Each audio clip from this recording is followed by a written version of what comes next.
অর্ধজাহানের খলিফা ওমর, কোনো বডিগার্ড নেই, একা একা রাতের বেলা ঘুরে আমার জনগণের কি হালাত, আর আমাদের নেতাদের কি হালাত। ভোট পর্যন্ত পায়ে ধরতে গিয়া রাতে ঘুমাবে না, কিন্তু চেয়ারে বসলে সারা বছরে আর খুঁজে পাওয়া যাবে না। আমি এক প্রার্থীর কই, এই মিয়া, এই জনগণের পিছনে যেই পরিমাণ ঘুরেন, এর 100 ভাগের মাত্র 5 ভাগও যদি আমার মাওলার কাছে ভোর রাইতে একটু কালেকশন করতে, তো বিজয়ের মালা তো আপনারটা কেউ নিতে পারতো না। নামাজও পড়ে না, মনে করছে জনগণ সব উল্টায় দিবে, মাওলার সাথে সম্পর্কের কোনো দরকার নেই। অথচ সারা রাত চাইলেই কিন্তু তাহাজ্জুদ পড়তে পারে, পারে না? চাইলেই পারে যে আল্লাহ, তোমার বান্দাদের কাছে গেলাম, তুমি তোমার বান্দাদের দিলে আমার প্রতি মায়া বাড়ায় দাও। কি মানুষের অন্তরে তো মায়া মোহাব্বত আল্লাহ বাড়ায় দিবেন, সে আল্লাহকে রাজি করেন।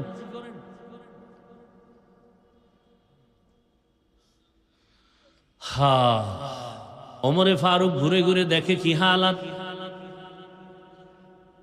এক পাহাড়ের পার্শ্বে গিয়া দেখে বাগানের মধ্যে একটা ঝুপড়ি বাতি জ্বলতেছে। ওমর একা একা সামনে আগাইয়া দূরত্ব বজায় রেখে দাঁড়ানো।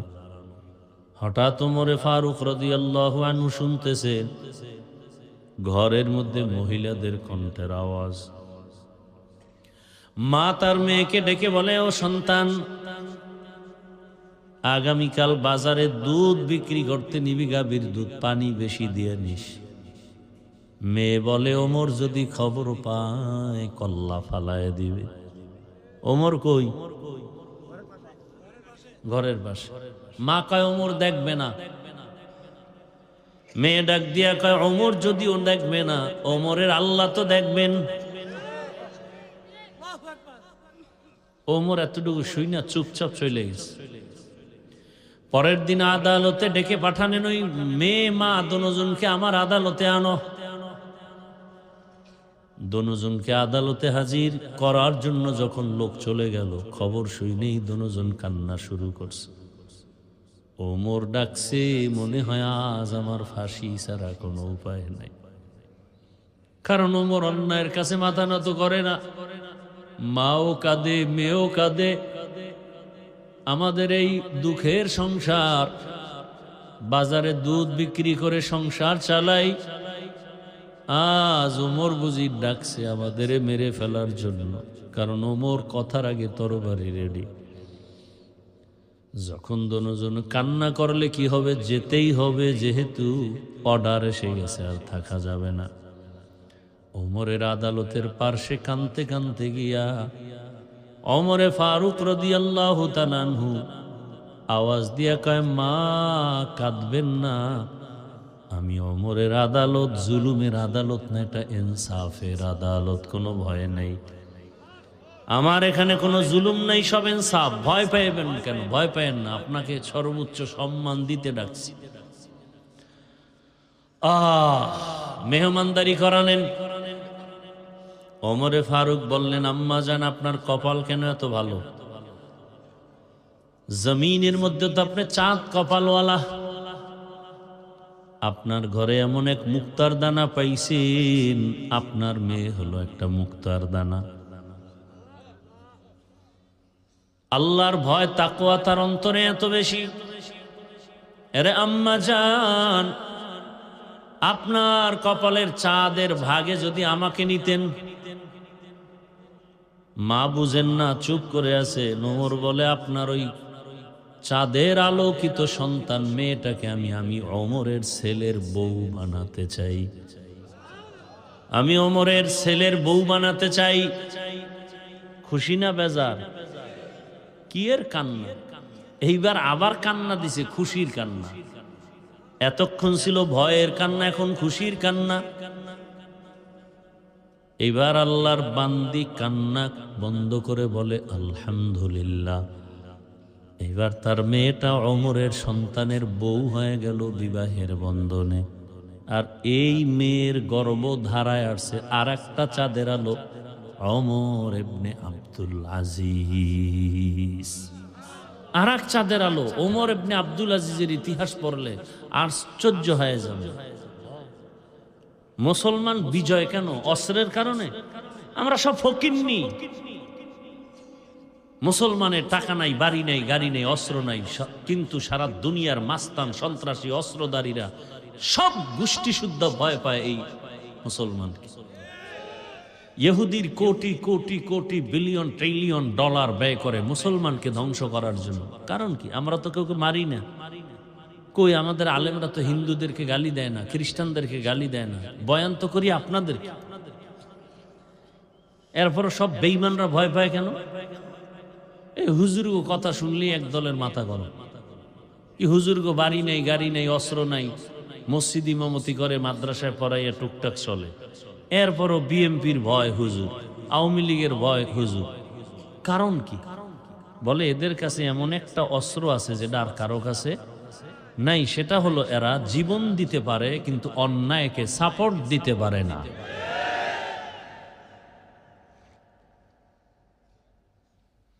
বড় কঠিন হালাত। বাংলাদেশে যতটা আন্দোলন বিজয়ী হয়েছে শুধু হুজুররা মাঠে নামার কারণে। জুলাই আন্দোলন বিজয় হয়েছে কাদের কারণে? ওলামায়ে কেরাম, ছাত্র সব নামছে। অথচ সেই সনদের মধ্যে দুনিয়ার সবগুলোর নাম আছে, একটা মাদ্রাসার ছাত্রদের নাম নাই।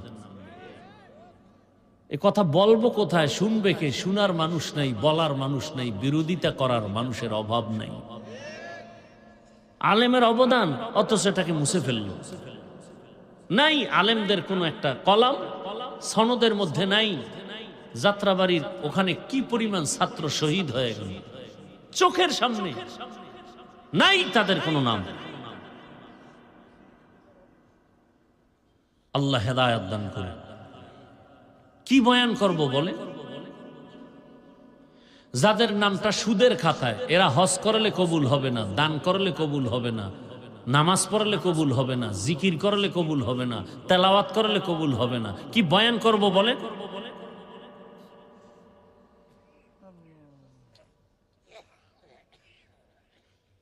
সুদের খাতায় যাদের নাম, একটা মোনাজাত কবুল হবে না, হবে না, হবে না, তওবা না করা পর্যন্ত।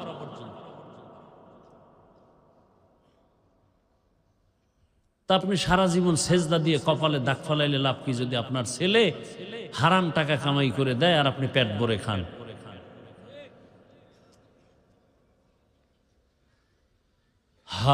সাহাবায়ে কেরামদের এত কষ্টের মাঝে আল্লাহকে ভুলেন নাই। এজন্য আল্লাহ বলেন দুনিয়ার লোভ ধ্বংসের কারণ। ফেরাউন ধ্বংস হলো ক্ষমতার লোভে, নমরুদ ধ্বংস হলো ক্ষমতার লোভে, কারুন ধ্বংস হলো টাকার লোভে। লোভ আবার তিন প্রকার: ক্ষমতার চেয়ারের লোভ, টাকার লোভ আর যৌবনের লোভ। তাসনিমা নাসরিন ধ্বংস হলো যৌবনের লোভে, কারুন ধ্বংস হলো টাকার লোভে।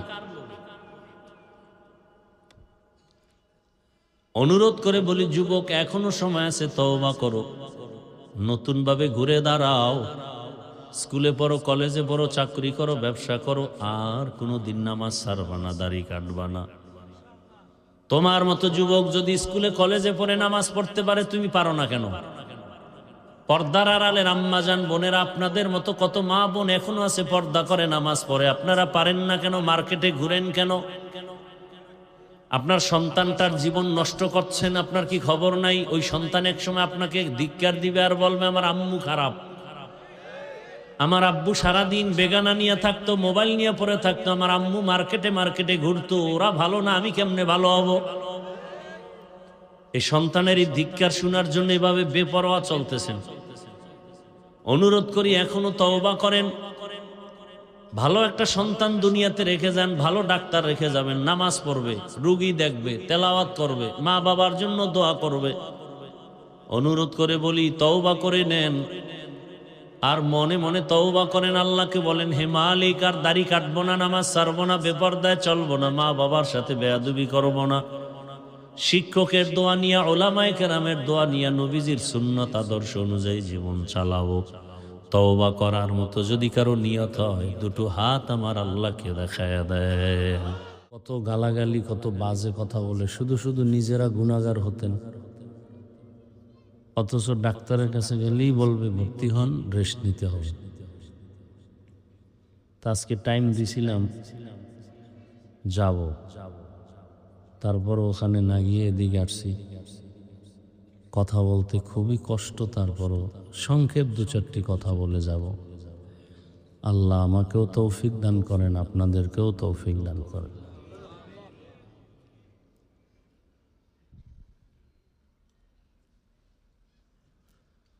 আল্লাহ, যে আয়াত ও হাদিস আমি তেলাওয়াত করছি, ইখলাস ও রুহানিয়তের সমন্বয়, সহি নিয়তে সহি তরিকায় কিছু কথা বলার মতো, শুনবার মতো আল্লাহ আমাকে আপনাদের সকলকে তৌফিক দান করেন। ইয়া আইয়ুহাল্লাযীনা আমানুত্তাকুল্লাহ ওয়ালতানজুর নাফসুম মা কদ্দামাত লিগাদিন ওয়াত্তাকুল্লাহ ইন্নাল্লাহা খাবীরুম বিমা তা'মালুন। আল্লাহ বলেন, তোমরা আমি আল্লাহকে ভয় করো এবং তোমার সামনে একটা জীবন আছে, স্থায়ী জীবন। সেই জীবনের জন্য কি সম্বল সঞ্চয় করেছো সেদিকে মনোনিবেশ হও। ওয়াত্তাকুল্লাহ, আল্লাহ আবার বলেন আমাকে ভয় করো। ইন্নাল্লাহা খাবীরুম বিমা তা'মালুন, আল্লাহ বলেন তোমাদের কর্মের খবর আমি আল্লাহ অগ্রিম জানি। নবীজি বলেন, হুব্বুদ দুনিয়া রাসু কুল্লি খাতিআ, দুনিয়ার লোভ, ভালোবাসা, মোহাব্বত সব ধ্বংসের কারণ। আয়াত ও হাদিসের তরজমা শেষ। সংক্ষেপ কিছু ব্যাখ্যামূলক কথা।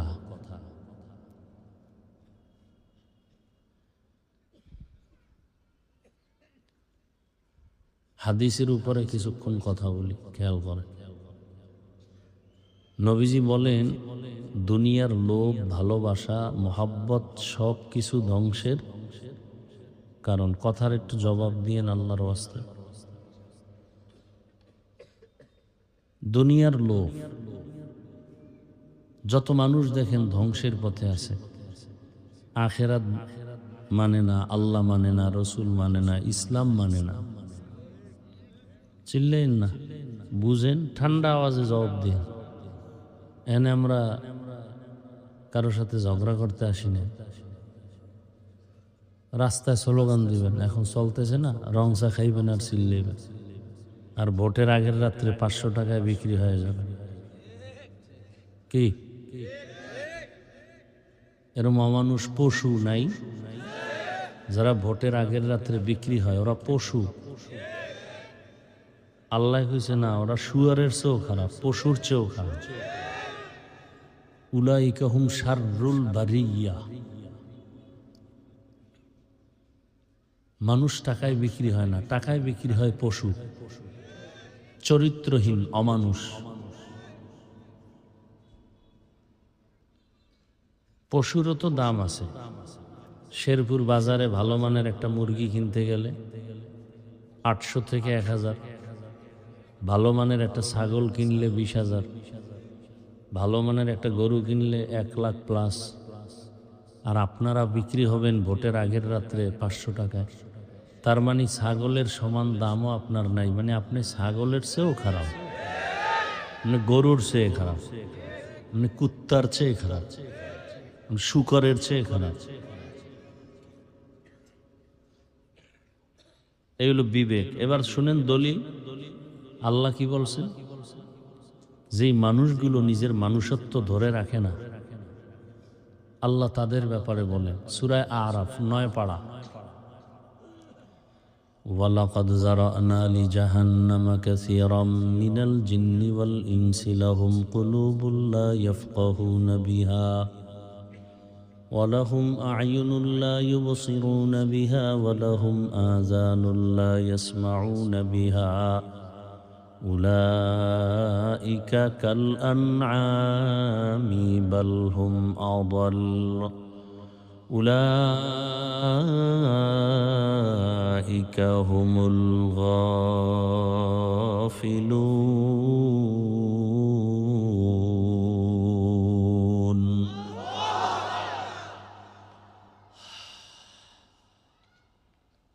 অধিকাংশ মানুষ জাহান্নামে যাবে তিনটা দুর্বলতার কারণে।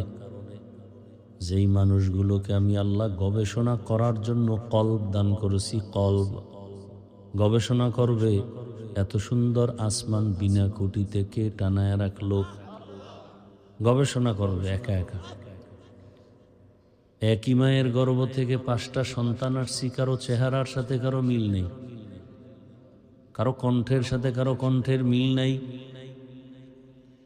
আমি ঘুমায় গেলে আমাকে সজাগ আমার যিনি করে দেন, মরা হয়ে যায় ঘুমের মধ্যে, আমি মরা না।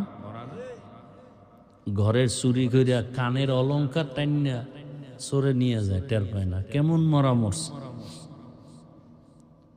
আল্লাহ বলেন আমি তোরে সজাগ না করলে কেউ সজাগ করতে। গবেষণা করবে। এই যে খানা খাইতেছি, খানা এত মজা, কাঁঠাল এত মজা, মাছ এত মজা, গোশত এত মজা, তরকারি এত মজা, এগুলো দুনিয়ার কেউ দিতে পারে না। মজা দিছেন যিনি, তার কাছে গবেষণা করে করে তার কাছে মাথা নত করবে। টাকার কারণে কোনো বেঈমানের কাছে মাথা নত করবে না। 2 নম্বর দুর্বলতা, আমি দেখার জন্য চক্ষু দিছি, দেখে না। কথা কি করে? হ্যাঁ দেখে। কি দেখে? উল্টা পাল্টা। দেখার জন্য বলেছি মা বাবাকে দেখবা সওয়াব, ওলামায়ে আহলে হকরে দেখবা সওয়াব, কোরআন খুলিয়া তাকায় তাকায় দেখবা সওয়াব, বাইতুল্লাহ তাকায় দেখবা সওয়াব, আল্লাহর কুদরতের নিদর্শন দেখবা সওয়াব। ওই মানুষগুলো আসলে মা বাবাকেও ভালোবাসার নজরে দেখে না, আলেমও দেখে না, কোরআনও দেখে না, বাইতুল্লাহও দেখে না। সময় পেলেই মোবাইলটা খুলিয়া শুধু গুনাহ দেখে, গুনাহ আর গুনাহ, শুধু গুনাহ দেখে। কি দেখে? গুনাহ দেখে। চোখের গুনাহ, হাতের গুনাহ, জবানের গুনাহ, অন্তরের গুনাহ, শুধু গুনাহ আর গুনাহ। 3 নম্বর দুর্বলতা, আমি ওরে কান দিছিলাম শোনার জন্য। কি শুনবে? আজানের আওয়াজ, কোরআন তেলাওয়াতের আওয়াজ, উলামায়ে কেরামের কোরআন সুন্নাহ ভিত্তিক বয়ানের আওয়াজ। কিন্তু বান্দা শুনে গীবতের আওয়াজ, গানের আওয়াজ, মিথ্যা কথার আওয়াজ, গালির আওয়াজ। এবার কি মানুষগুলো কেমন? দেখতে মানুষ কিন্তু ভিতরটা কেমন জানো? আল্লাহ কয় উলাইকা কাল আনআম, এরা চতুষ্পদ জানোয়ারের মতো। গরুরে যদি বলেন এই গরু খবরদার, তোর আমার আন্ডারে যে খানা আছে এটা খাবি, পরেরটা খাবি না, শুনবে? কান আছে না গরু, এরপরও কিন্তু শুনে না, ওর মতো চলে। আল্লাহ কয় যে মানুষটার মধ্যে আমি ভালো মন্দ যাচাই করার বিবেক দিলাম, ভালোটাকে গ্রহণ করবে, খারাপটাকে বর্জন করবে। এগুলো যারা করে না, আল্লাহ করা দেখতে মানুষ কিন্তু ভেতরটা কুকুরের চেয়েও খারাপ, কুকুরের চেয়েও। চতুষ্পদ জন্তু না, বলে বালহুম আদাল, এর থেকেও খারাপ। এরপর আল্লাহ শেষ করে না, আরো একটা বাক্য বলছেন উলাইকা হুমুল গাফিলুন, এরা জাহান্নামী। অনেকে মনে করে হুজুর গো এগুলি বয়ান, এটি কি আমাদের জন্য? এবার আমি যদি আপনাকে ধরাই দিই, এরপর তো মানবেন না, ঘাট তেরা না। আপনাদের লাইনে একটা যুবক ছেলে, এই যুবকেরা ভুলে গেছো, মাত্র কয়েক সপ্তাহ হইল তোমাদের লাইনের যুবকটা রক্তের ফোঁটা জমিনে ফালাইয়া গোটা দুনিয়াটাকে আলোড়ন তৈরি করে চলে গেল। আর বলে গেল পশু টাকায় বিক্রি হয়, অমানুষ টাকায় বিক্রি হয়, আমি হাদি টাকায় বিক্রি হই নাই। তুমি কেমন যুবক? একটু লজ্জা শরম আসে না? 40 বছর পর্যন্ত তোমার চেহারা থাকবে আলোকিত উজ্জ্বল, 25 বছরে চেহারা নষ্ট কেন? তোমার চেহারার দিকে আকর্ষণ নাই, তাকাইলে মায়া লাগে না, কারণ কি?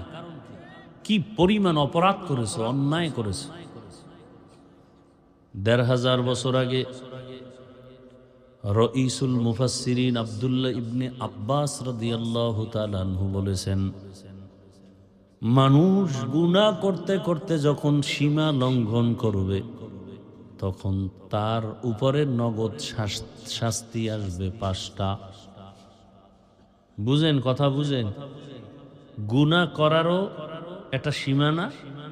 এই সীমা লঙ্ঘন যখন করবে তখন 5 শাস্তি নগদ।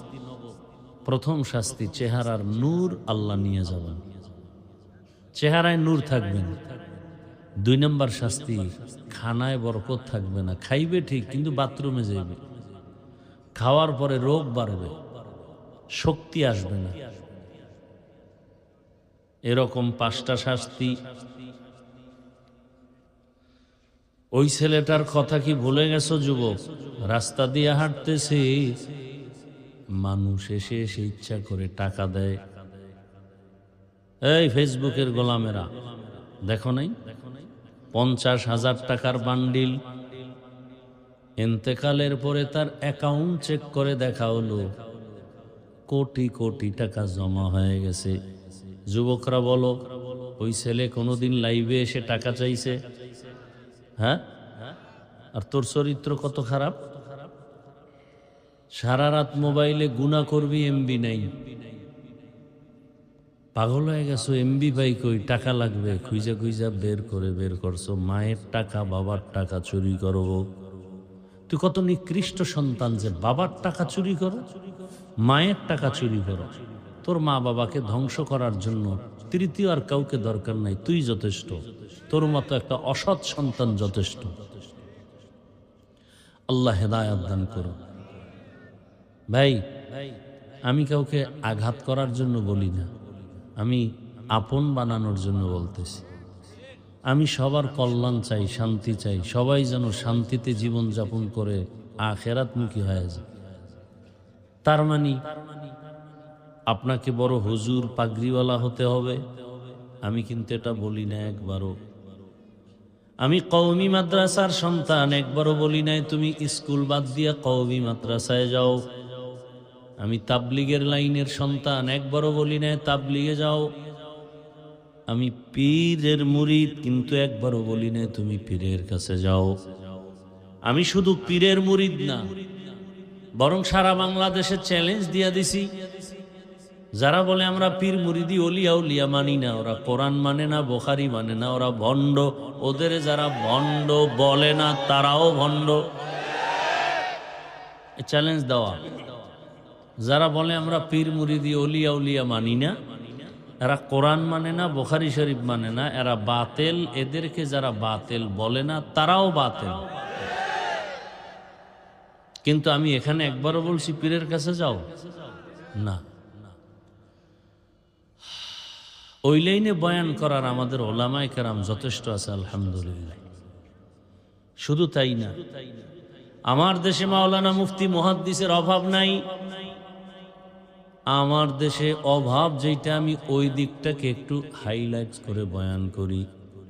আমার দেশে আদর্শবান ডাক্তারের বড় অভাব, আদর্শবান ইঞ্জিনিয়ারের অভাব, আদর্শবান প্রফেসরের অভাব, আদর্শবান ওসি ডিসি এসপি সাহেবদের বড় অভাব। আজ যদি আমার বাংলাদেশের প্রত্যেকটা থানা জেলার ওসি ডিসি এসপি যদি 5 ওয়াক্ত নামাজি হইতো, আল্লাহর ভয় থাকতো, কোনোদিন ময়দানে ময়দানে গ্রামে গ্রামে কোরআনের বয়ান চলতো, কোনো সুদখোরের পেছনে অনুমতি নেওয়ার প্রয়োজন হতো না। কি ওয়াজ হবে, কোরআনের বয়ান হবে, মানুষকে ভালো বানানোর বয়ান, এখানে অনুমতি কি? কিসের অনুমতি? দুনিয়ার সব আকাম চলে, কোরআনের বয়ান চললে অনুমতি। এই সব দোষ আপনাদের, সব আপনাদের দোষ। আঙ্গুলটা নিজের দিকে দেন। ওই ভোটের আগে যদি বিক্রি না হইতেন তাহলে বুক ফুলায় কথা বলতে পারতেন। চোরের মতো থাকেন, নেতার বিরুদ্ধে কিছু বলতে পারেন না। সুদখোর 24টা ঘন্টা তার মায়ের সাথে জেনার গুনাহ অল টাইম। আর হে মসজিদের দায়িত্বে যদি আসে তো গজব আসবে না? কি আসবে? আপনারা বানাইছেন না, টাকা খাইছেন, কিছু কইতে পারেন না। যেই চোরারা শ্বশুর বাড়ির থেকে যৌতুক খায় ওরা আজীবন বউয়ের গোলাম হয়ে পা চাটে, ও কথা বলতে পারেন। এরকম চোর নাই? আল্লাহ হেদায়েত দান করেন। কে বলবে এই কথাগুলো? বলেন তো, আপনাদেরকে এই কথাগুলো আমি বলতেছি কি জাহান্নামে নেওয়ার জন্য? আমি ভালোর জন্য বলতেছি, আপনার ভালোর জন্য। আপনি ডাক্তার হন, কিন্তু আপনি সম্মানিত ডাক্তার হন। আমি চাই আপনি প্রফেসর হন, সর্বোচ্চ সম্মানের প্রফেসর হন।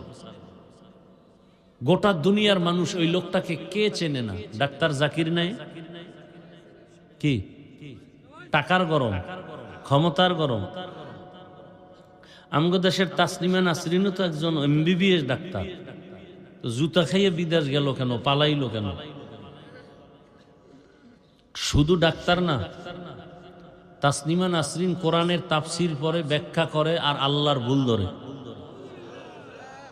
তো জাকির নায়েক সাহেবও ডাক্তার, তাসলিমাও। জাকির নায়েকের জন্য গোটা দুনিয়া পাগল কেন? টাকার গরমে না, ক্ষমতার পাওয়ারে না, একমাত্র সুন্দর চরিত্র, নৈতিক আদর্শের কারণে। জীবনের চরিত্র এক অমূল্য সম্পদ। আমি আজ চ্যালেঞ্জ দিয়া যাব যুবকদেরকে, তুমি যুবক চরিত্র ঠিক রেখে ডাক্তার হও, ইঞ্জিনিয়ার হও। আমাদের লাইনে তো লোক আছে, ওই লাইনে লোক দরকার। কে? পাঁচ ওয়াক্ত নামাজি দরকার, দাড়িওয়ালা দরকার, দাড়ি টুপিওয়ালা দরকার। দাড়ি টুপি কি কোনো ফিসাবের নিয়ম না রসুলের আদর্শ? আপনি রসুলের কেমন উম্মত যে আপনাকে দাড়ির জন্য আলাদা বয়ান দিতে হচ্ছে? আপনি কেমন রসুলের মোহাব্বতের উম্মত যে টুপির জন্য আপনাকে আলাদা বয়ান দিতে হয়?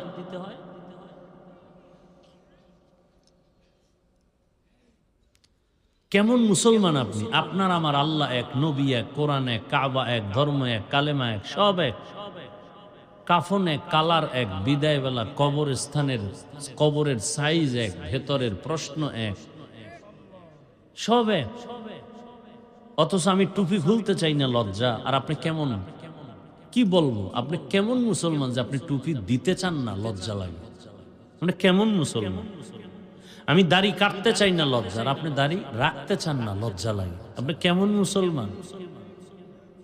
আমি পর্দা না করলে লজ্জা পাই, আর আপনি পর্দা করতে গেলে লজ্জা পান। আমি মসজিদে না গেলে লজ্জা পাই, আর আপনি মসজিদে গেলে লজ্জা পান। আপনি কত বড় নিকৃষ্ট মুসলমান! আবার মাস্তানি মাস্তানি ভাব দেখান। লজ্জা থাকলে তো চোখের পানি আসতো, মাথা নত হইতো, যে আসলে আমি একটা রসুলের উম্মতে এত বড় খারাপ হইলাম কেন? অথচ আপনাদের লাইনে হুজুর না, জীবনে মাদ্রাসায় যায় না, আপনাদের লাইনে জেনারেল লাইনের মানুষ, দাড়িওয়ালা নামাজি, র্যাব আর্মি নাই। সত্য বলেন, মিথ্যা বলেন? ওসি ডিসি এসপি দাড়িওয়ালা নামাজি নাই। আপনার উপরে কার গজব লাগছে বলেন তো? কার বরদোয়া নিছেন বলেন? কার অভিশাপ নিয়েছেন বলেন? আপনার মতো জেনারেল লাইনের মানুষ স্কুলে পড়ে, কলেজে পড়ে, প্রফেসর, ডাক্তার, ইঞ্জিনিয়ার, দাড়িওয়ালা, 5 ওয়াক্ত নামাজি, 1 টাকাও হারাম খায় না, নাই? আপনার কপালে কার বরদোয়া লাগছে বলেন? আপনি অবশ্যই অভিশপ্ত, আপনার উপরে কারো অভিশাপ লাগছে। না হয় মুসলমান হয়ে আপনি দাড়িকে পছন্দ করবেন না কেন? যদি পছন্দ করেন তাই তো কইবেন হুজুর দোয়া করেন, চেষ্টা করি, পারি না। যদি বেদবি করে বলেন দাড়ি না রাখলে অসুবিধা কি, তো রসুল যদি বলে তোর মতো বেয়াদব উম্মত না হইলে অসুবিধা কি? কি রাগ করতেছেন না? এই কথাগুলো আমরা যদি আপনাদের না বলি কে বলবে বলেন তো? আর আমি তো কোরআন হাদিসের আলোকে ইসলামকে উঁচু করার জন্য বলতেছি, আপনার কল্যাণের জন্য বলতেছি। কই আমি তো হুজুর হইতে বলি না, আমি তো আরো বলতেছি ডাক্তার হন, ইঞ্জিনিয়ার হন, প্রফেসর হন, ওসি হন, এমপি হন, বেয়াদব হইয়েন না। কি আপনাদের লাইনে রাস্তায় গাড়ি চালায় ড্রাইভার নামাজি নাই? ব্যবসায়ী বাবারা বলেন তো আপনাদের ব্যবসায়ীদের মধ্যে নামাজি নাই? তা আপনি পারবেন না কেন? চাকরিজীবী বাবার আপনাদের মধ্যে কি চাকরিজীবী নামাজি দাড়িওয়ালা নাই? আপনি পারবেন না কেন? রিজিকের মালিককে তাল মিলেন না, বুঝা শুই না। কোন কয়দিনের জন্য? কতটুকু? প্রতিদিনের অর্ধেক। হ্যাঁ, পিপিলিকার খানা কে দেন? নদীর মাছ হাজার হাজার কে খাওয়ায়? উড়ন্ত পাখি সারাদিন উড়ে উড়তে উড়তে পেট ভইরা সন্ধ্যায় বাসায় আসে, কে খাওয়ায়? জঙ্গলের প্রাণীর খানা কে দেন? ওরা দামি না আমরা দামি? আমরা। তা আপনি টাকার জন্য দাড়ি কাটছেন কেন?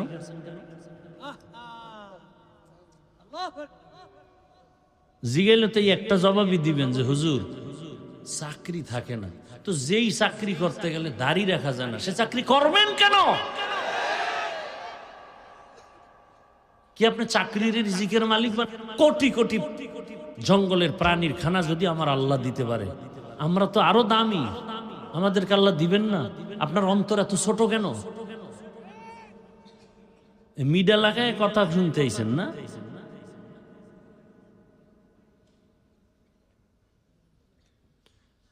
আল্লাহ কি বাহাদুর কই? 10 তলা বিল্ডিং খাড়ায় রয়েছে আর বাহাদুরে কলাপাতা বিছিয়ে জঙ্গলে ঘুমায়। এই মাস্তানির লাভ কি? কোন লাভ আছে? কয়দিন?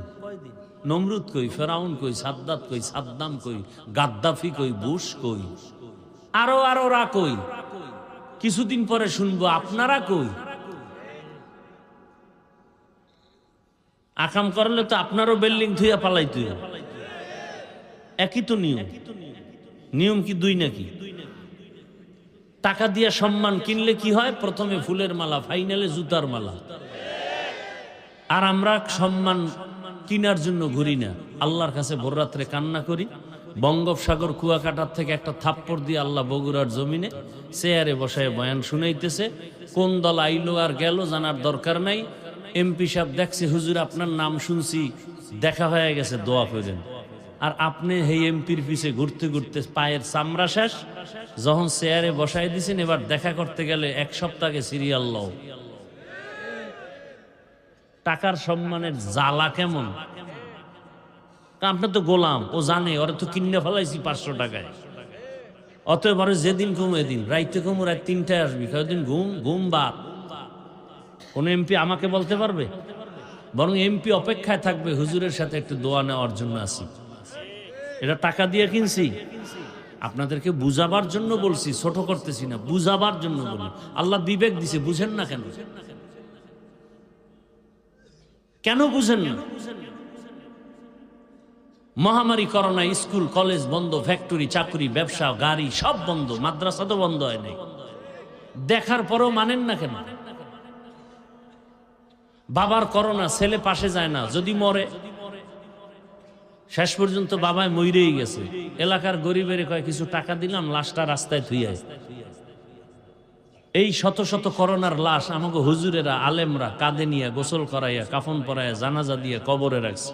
একটা হুজুরও তো করোনায় মরে নাই।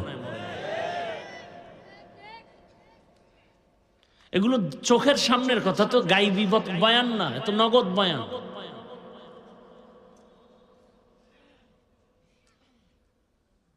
অনেক কিছু হয়ে গেছেন, মানুষ হতে পারেন না, এটা ফাইনাল কথা। আমি মাওলানা হইছি, বক্তা হইছি, মানুষ হতে পারিনি। যদি মানুষ হইতাম তাহলে আমার চেহারা দেখলেই বেনামাজি আসতে মাথা নত করত। বাংলাদেশে আসতেন আওলাদে রসুল হুসাইন আহমদ মদনী রহমতুল্লাহ আলাইহি, রসুলের ডাইরেক্ট আওলাদ। মদিনাতে এখনো তাদের বিশাল বাড়ি থাকে দেওবন্দ, তিনি তো নাই। বাংলাদেশে বিশেষ করে সিলেট আর চট্টগ্রামে বেশি সময় দিতেন। তো মানুষ দেখতে যাইতো আওলাদে রসুল আসছে, একটু মোলাকাত করি, বরকত যাইতো মানুষ। দুই শ্রেণীর মানুষের সামনে হুজুর হাত দিতেন না, ওরা হাত দিলেও হুজুর ফিরাই দিতেন আর বলতেন এই দুশ্মন। তার ভাষায় উর্দুতে বলতেন, হিন্দিতে বলতেন, আমি বাংলায় বলতেছি। তুমি দাড়ি কেটে রসুলকে কষ্ট দিতেছ, তুমি তো রসুলের দুশ্মন, আমি তো রসুলের আওলাদ, আমি দুশ্মনের সাথে তো হাত মিলাতে পারি না, ভাগো।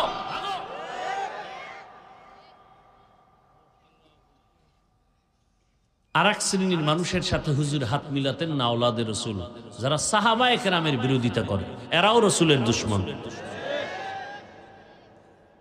কোনো সন্দেহ নাই, সন্দেহ করলে গুনাহ হবে। এই দুই শ্রেণীর মানুষের সাথে আওলাদের রসুল হাত মিলাতেন না, এরা ছিলেন মানুষ। আর আমি মাওলানা বক্তা হইছি ঠিক, মানুষ হতে পারিনি। আচ্ছা বলেন তো, জান্নাতের টিকিট পেয়েছেন কতজন সাহাবা? এটা আজকে শুনলেন? বলেন তো প্রথম সাহাবীকে? আবু বকর। দ্বিতীয়কে? তৃতীয়কে? চতুর্থ? এরকম কতজন? এদের ইতিহাস আজকে গুগলে সার্চ দেন, খোলাফায়ে রাশিদিনের ইতিহাস, বাংলায় চলে আসবে। দেখেন তো আবু বকরের ইতিহাস, সারা জীবন কান্না কান্না কান্না। ওমরের ইতিহাস কান্না কান্না কান্না। জান্নাতের টিকিট হাতে পেয়ে কাঁদলেন কেন? ঘটনা বলার সময় নেই। রসুল মসজিদে নববীর পার্শ্বেই ঘুমায় আম্মাজান আয়েশার হুজরা। নবী এশা পরেই ঘুমায় যাইতেন, কারোর সাথে কোনো কথা বলতেন না। আর নবীর ঘুম কি ছিল? চোখ বন্ধ, কলব খোলা। নবী হঠাৎ ঘুমে গেছেন গভীর, হঠাৎ রাতেরও গভীর, ঘুমেরও গভীর, হঠাৎ কান্নার আওয়াজ আসতেছে। রহমতের নবী সজাগ হয়ে গেলেন, পেরেশান, কান্নার আওয়াজ আসে, আমার ঘুম ভেঙে গেল, কে কাঁদে? রহমতের নবী ঘুম থেকে উঠলেন, বের হইয়া মসজিদের দরজার পেছনে দাঁড়ায় দেখে মসজিদের মধ্যে একজন গোলাম নামাজে দাঁড়ায় দাঁড়ায় কাঁদতেছে। নবী ভাবলেন কোনো ভিন্ন কোনো ব্যক্তি নাকি, ভালো করে নজর করে দেখলেন কেউ না, জান্নাতের প্রথম সাহাবী আবু বকর নামাজে দাঁড়ায় কাঁদতেছে। নবী অপেক্ষা করতেছেন, নামাজ শেষে তাকায় দেখে রহমতের নবী দাঁড়ানো। আবু বকর বললেন, ইয়া রাসূলুল্লাহ, আমাকে মাফ করে দেন, আমার কান্না আমি কন্ট্রোল করতে পারি নাই, আওয়াজটা বেড়ে গেছে, আপনার ঘুম ভেঙে গেছে, আমাকে মাফ করে দেন। নবীজি বলেন, আপনি কাঁদলেন কেন? বলে, আল্লাহর আদালতে কেমনে দাঁড়াবো সেই ভয়ে কাঁদছি। কেন, আপনার না জান্নাতের টিকিট আছে? বলে আছে। কিন্তু নবী আপনিই তো বয়ান করেছেন হাসরের ময়দানে সব নারী পুরুষ সব উলঙ্গ দাঁড়াবে, একসাথে দাঁড়াবে। হাসরের ময়দানে সূর্যের গরম, জাহান্নামের আগুনের আওয়াজ, আবার আল্লাহ রাগ করে আওয়াজ দিবেন, হুঙ্কার দিবেন, লিমানিল মুলকুল ইয়াউম লিল্লাহিল ওয়াহিদিল কাহ্হার। নবী আপনিই তো কান্না করে বয়ান করেছেন হাসরের মাঠে এমন হালাত হবে, আমার আল্লাহ যখন রাগ হয়ে আওয়াজ দিবেন তখন হাসরের মাঠ থরথর করে কাঁপতে থাকবে। এমন কঠিন সময় নবীরা পর্যন্ত কান্না শুরু করবেন। আদম নবী কাঁদবেন, মুসা নবী কাঁদবেন, ঈসা নবী কাঁদবেন, ইব্রাহিম নবী কাঁদবেন, সব নবীদের কান্না। নবীরা যদি কান্না করে, আমি আবু বকরের উপায় কি? ওই দিন আল্লাহ পাক আমি আবু বকরকে ডেকে যদি বলেন, আমার জান্নাতের জন্য কি আমল নিয়ে আসছো? আমি যদি বলি, হে মালিক, রোজা, নামাজ, তেলাওয়াত, জিকির, আল্লাহ যদি বলেন আমি যেইভাবে নামাজ চাইছি ওইভাবে হক আদায় করে নামাজ দিতে পারো নাই, আমি যেভাবে রোজা চাইছি হক আদায় করে দাও নাই, মানুষকে দেখায় দেখায় আমল করছি, আমি আল্লাহ তোমার আমল পছন্দ করি নাই, অতএব তোমার আমল তুমি নিয়ে জাহান্নামে চলে যাও। আল্লাহ যদি বলেন ওই সময় কে আমাকে ফিরাবে, ওই ভয়ে আমি চোখের পানি ছেড়ে কান্না শুরু করেছি, আমি আল্লাহর আদালতে কেমনে দাঁড়াবো। বড় কঠিন হালাত। এভাবে বলতে থাকলে সারা রাত চলে যাবে। ওমরে ফারুককে নবীজি বলেন, আকাশের দিয়ে তাকায় দেখো কত তারকা, গণনা করা যায় না। আমার ওমরের আমল এত বেশি, গণনা করা যায় না। ভালো করে বুঝেন, সব নবী রাসূল আমার আল্লাহর আশিক, আর আমার আল্লাহ হলেন শুধু মুহাম্মদের আশিক। বুঝেন বুঝেন। আবার ভিন্ন লাইনে সব সাহাবারা নবীজির আশিক, আর নবী শুধু ওমরের আশিক। বুঝেন না? বুঝার মেধাও নাই। সব নবী রাসূল আল্লাহর আশিক। আল্লাহ কার আশিক? নবীজির আশিক। ব্যবধান আছে না নেই? আবার সমস্ত সাহাবায়ে কেরাম আমার রসুলের আশিক, আর আমার রসুল হলেন একমাত্র ওমরের আশিক। তার মানে ওমরের মর্যাদা কত বেশি, হিসাব করেন। কিন্তু কপাল খারাপ, বাংলাদেশে কিছু টুপিওয়ালারা পর্যন্ত সে ওমরকে ভণ্ড বলার দুঃসাহস পায়। কত বড় বেয়াদব, চিন্তা করেন। বেয়াদবির তো একটা সীমানা থাকা উচিত। ওমরে ফারুকের ঘটনা বললে রাত পার হয়ে যাবে। অর্ধজাহানের খলিফা ওমর, কোনো বডিগার্ড নেই, একা একা রাতের বেলা ঘুরে। আমার জনগণের কি হালাত, আর আমাদের নেতাদের কি হালাত। ভোট পর্যন্ত পায়ে ধরতে গিয়া রাতে ঘুমাবে না, কিন্তু চেয়ারে বসলে সারা বছরে আর খুঁজে পাওয়া যাবে না। আমি এক প্রার্থীর কই, এই মিয়া, এই জনগণের পিছনে যেই পরিমাণ ঘুরেন, এর 100 ভাগের মাত্র 5 ভাগও যদি আমার মাওলার কাছে ভোর রাইতে একটু কালেকশন করতে, তো বিজয়ের মালা তো আপনারটা কেউ নিতে পারত না। নামাজও পড়ে না, মনে করছে জনগণ সব উল্টায় দিবে, মাওলার সাথে সম্পর্কের কোনো দরকার নেই। অথচ সারা রাত চাইলেই কিন্তু তাহাজ্জুদ পড়তে পারে, পারে না?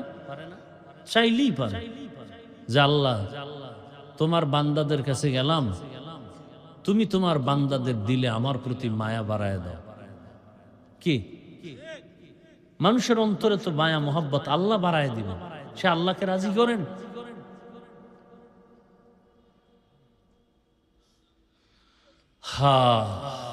ওমরে ফারুক ঘুরে ঘুরে দেখে কি হালাত।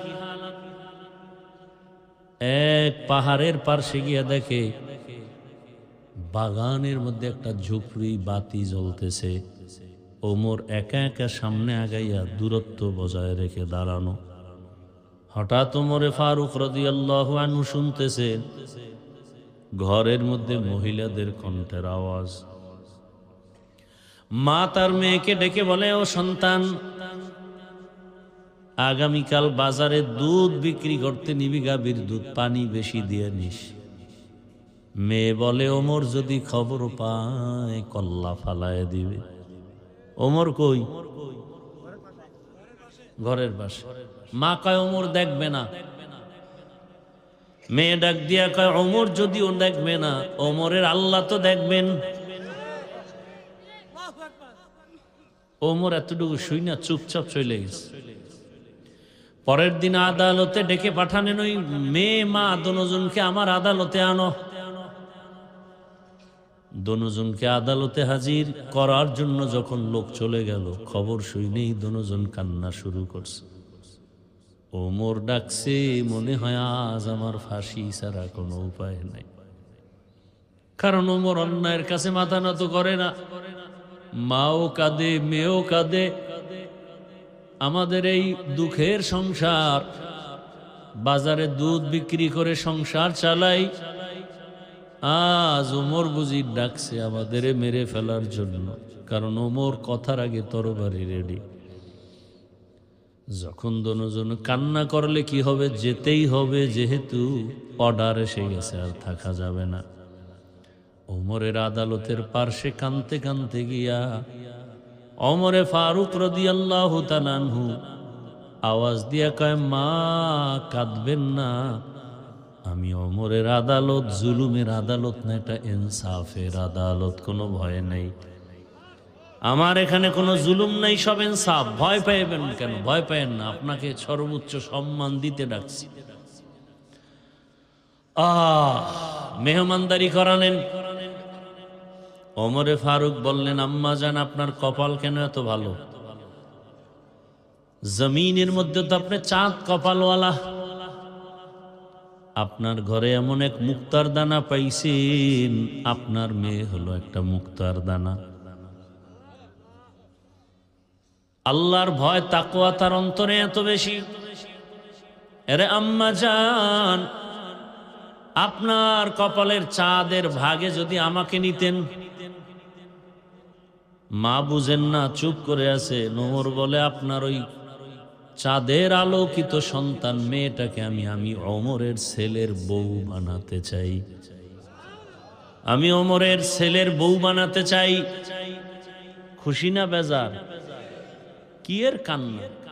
এইবার আবার কান্না দিছে, খুশির কান্না। এতক্ষণ ছিল ভয়ের কান্না, এখন খুশির কান্না। এবার আল্লাহর বান্দি কান্না বন্ধ করে বলে, আলহামদুলিল্লাহ। এবার তার মেয়েটা ওমরের সন্তানের বউ হয়ে গেল বিবাহের বন্ধনে। আর এই মেয়ের গর্ভধারায় আসছে আর একটা চাঁদের আলো, ওমর ইবনে আব্দুল আজিজ। আর এক চাঁদের আলো, ওমর ইবনে আব্দুল আজিজের ইতিহাস পড়লে আশ্চর্য হয়ে যাবে। মুসলমান বিজয় কেন? অস্ত্রের কারণে? আমরা সব ফকিন্নি। মুসলমানের টাকা নাই, বাড়ি নাই, গাড়ি নেই, অস্ত্র নাই, কিন্তু সারা দুনিয়ার মাস্তান, সন্ত্রাসী, অস্ত্রধারীরা সব গোষ্ঠী শুদ্ধ ভয় পায় এই মুসলমানকে। ইহুদির crore crore crore billion trillion dollar ব্যয় করে মুসলমানকে ধ্বংস করার জন্য। কারণ কি? আমরা তো কাউকে মারি না। কই, আমাদের আলেমরা তো হিন্দুদেরকে গালি দেয় না, খ্রিস্টানদেরকে গালি দেয় না, বয়ান তো করি আপনাদেরকে। এরপর সব বেঈমানরা ভয় পায় কেন? এই হুজুরগো কথা শুনলেই এক দলের মাথা গরম। কি হুজুরগো বাড়ি নেই, গাড়ি নেই, অস্ত্র নাই, মসজিদ ইমামতি করে, মাদ্রাসায় পড়াইয়া টুকটাক চলে। এরপরও বিএমপির ভয় হুজুর, আওয়ামী লীগের ভয় হুজুর। কারণ কি? বলে এদের কাছে এমন একটা অস্ত্র আছে যেটা আর কারো কাছে নাই। সেটা হলো এরা জীবন দিতে পারে কিন্তু অন্যায়কে সাপোর্ট দিতে পারে না।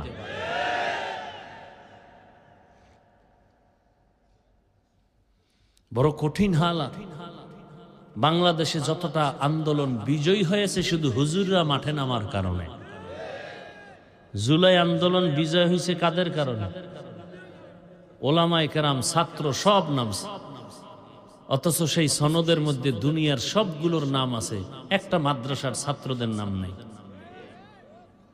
এ কথা বলবো কোথায়? শুনবে কে? শোনার মানুষ নাই, বলার মানুষ নাই, বিরোধিতা করার মানুষের অভাব নাই। আলেমের অবদান, অথচ এটাকে মুছে ফেলল। নাই আলেমদের কোনো একটা কলাম সনদের মধ্যে নাই। যাত্রাবাড়ির ওখানে কি পরিমাণ ছাত্র শহীদ হয়ে গেল চোখের সামনে, নাই তাদের কোনো নাম। আল্লাহ হেদায়েত দান করে। কি বয়ান করব বলে? যাদের নামটা সুদের খাতায়, এরা হজ করলে কবুল হবে না, দান করলে কবুল হবে না, নামাজ পড়লে কবুল হবে না, জিকির করলে কবুল হবে না, তেলাওয়াত করলে কবুল হবে না। কি বয়ান করব বলে?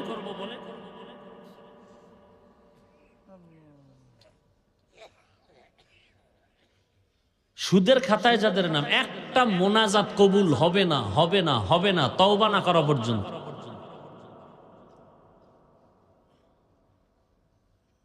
তা আপনি সারা জীবন সেজদা দিয়ে কপালে দাগ ফলাইলে লাভ কি? যদি আপনার ছেলে হারাম টাকা কামাই করে দেয় আর আপনি পেট ভরে খান।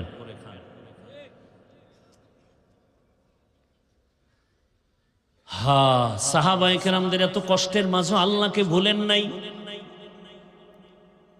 এজন্য আল্লাহ বলেন দুনিয়ার লোভ ধ্বংসের কারণ। ফেরাউন ধ্বংস হলো ক্ষমতার লোভে, নমরুদ ধ্বংস হলো ক্ষমতার লোভে, কারুন ধ্বংস হলো টাকার লোভে। লোভ আবার তিন প্রকার: ক্ষমতার চেয়ারের লোভ, টাকার লোভ আর যৌবনের লোভ। তাসনিমা নাসরিন ধ্বংস হলো যৌবনের লোভে, কারুন ধ্বংস হলো টাকার লোভে। অনুরোধ করে বলি যুবক, এখনো সময় আছে, তওবা করো, নতুন ভাবে ঘুরে দাঁড়াও। স্কুলে পড়ো, কলেজে পড়ো, চাকরি করো, ব্যবসা করো, আর কোনো দিন নামাজ ছাড়বা না, দাড়ি কাটবা না। তোমার মতো যুবক যদি স্কুলে কলেজে পড়ে নামাজ পড়তে পারে, তুমি পারো না কেন? পর্দার আড়ালের আম্মাজান বোনেরা, আপনাদের মতো কত মা বোন এখনো আছে পর্দা করে নামাজ পড়ে, আপনারা পারেন না কেন? মার্কেটে ঘুরেন কেন? আপনার সন্তানটার জীবন নষ্ট করছেন, আপনার কি খবর নাই? ওই সন্তান এক সময় আপনাকে ধিক্কার দিবে আর বলবে আমার আম্মু খারাপ, আমার আব্বু সারাদিন বেগানা নিয়ে থাকতো, মোবাইল নিয়ে পড়ে থাকতো, আমার আম্মু মার্কেটে মার্কেটে ঘুরতো, ওরা ভালো না, আমি কেমনে ভালো হব? এই সন্তানের এই ধিক্কার শোনার জন্য এভাবে বেপরোয়া চলতেছেন। অনুরোধ করি এখনো তওবা করেন, ভালো একটা সন্তান দুনিয়াতে রেখে যান, ভালো ডাক্তার রেখে যাবেন, নামাজ পড়বে, রুগী দেখবে, তেলাওয়াত করবে, মা বাবার জন্য দোয়া করবে। অনুরোধ করে বলি তওবা করে নেন, আর মনে মনে তওবা করেন, আল্লাহকে বলেন হে মালিক, আর দাড়ি কাটবো না, নামাজ ছাড়বো না, বেপরদায় চলবো না, মা বাবার সাথে বেয়াদবি করবো না, শিক্ষকের দোয়া নিয়া, উলামায়ে কেরামের দোয়া নিয়া, নবীজির সুন্নাত আদর্শ অনুযায়ী জীবন চালাবো। তওবা করার মতো যদি কারো নিয়ত হয়, দুটো হাত আমার আল্লাহকে দেখায়া দেন। আয় আল্লাহ, হাতগুলো কবুল করে নেন, তওবা কবুল করে নেন, তওবার উপরে মজবুত হইয়া চলার তৌফিক দান করেন, আমিন। অনেক কঠিন কঠিন কথা বলছি না? অনেকে কষ্ট পাইছেন, আল্লাহর রাস্তায় মাফ করে দিয়েন। আমি জান্নাতে নেওয়ার আশায় বলছি, আর কিচ্ছু না।